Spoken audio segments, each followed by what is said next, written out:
પડકારને અવસરમાં બદલનારા ડોક્ટર સુરેશ હનગવાડી, પદ્મશ્રી 2026. 1963માં જન્મેલા તેઓ હિમોફિલિયા બી થી પીડાતા હતા. આ એક વારસાગત વિકાર છે જેમાં લોહીનો જથ્થો યોગ્ય રીતે નથી બનતો. મારી માએ મને પિંજરામાં બંધ પોપટની જેમ ઉછેર્યો.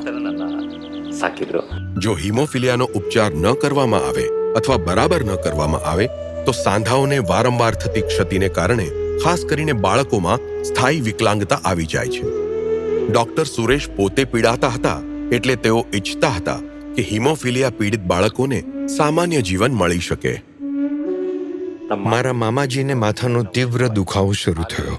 એમણે ડૉક્ટરને કહ્યું, મને હિમોફિલિયા છે. હું મારા માથામાં થનારા રક્તસ્રાવને અનુભવી શકું છું. એમણે ડૉક્ટરને 2 થી 3 બોટલ લોહી ચડાવવાની વિનંતી કરી અને સાઇનસાઇટિસ સમજીને ડૉક્ટરે એમને એન્ટીબાયોટિક અને પેઇન કિલર્સ આપી અને એ દિવસે અમને ઓપીડીથી બહાર મોકલી આપ્યા. પછી એક પાર્કમાં તેઓ તીવ્ર દુખાવાને કારણે કણસતા રહ્યા અને મને કહેતા હતા, પ્લીઝ તારે ડૉક્ટર બનવું જોઈએ.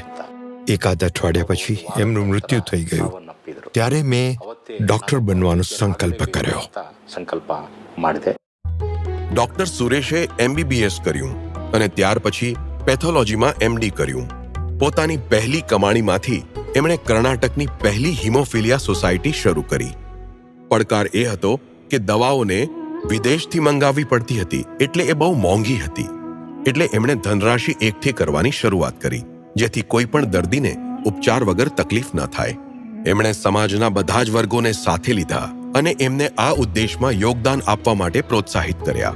રક્ત વિકારોના ઉપચાર માટે એક પ્રણાલી સ્થાપિત કરવામાં આવી જેમાં સામેલ હતા ડાયગ્નોસ્ટિક્સ, ઇનપેશન્ટ ફેસિલિટી, હાઇડ્રોથેરાપી, ફિઝિયોથેરાપી અને રક્ત કેન્દ્ર. એમણે પરિવર્તન લાવવા માટે સંઘર્ષ કર્યો. હિમોફિલિયા ઉપચારના અભિયાનમાં સરકારી પ્રતિભાગ માટે અવાજ ઉઠાવ્યો. 2005માં દેશમાં પહેલીવાર અમારું રાજ્ય કર્ણાટક હિમોફિલિયા ઉપચારના અભિયાનમાં ભાગ લેવાવાળું પહેલું રાજ્ય બન્યું.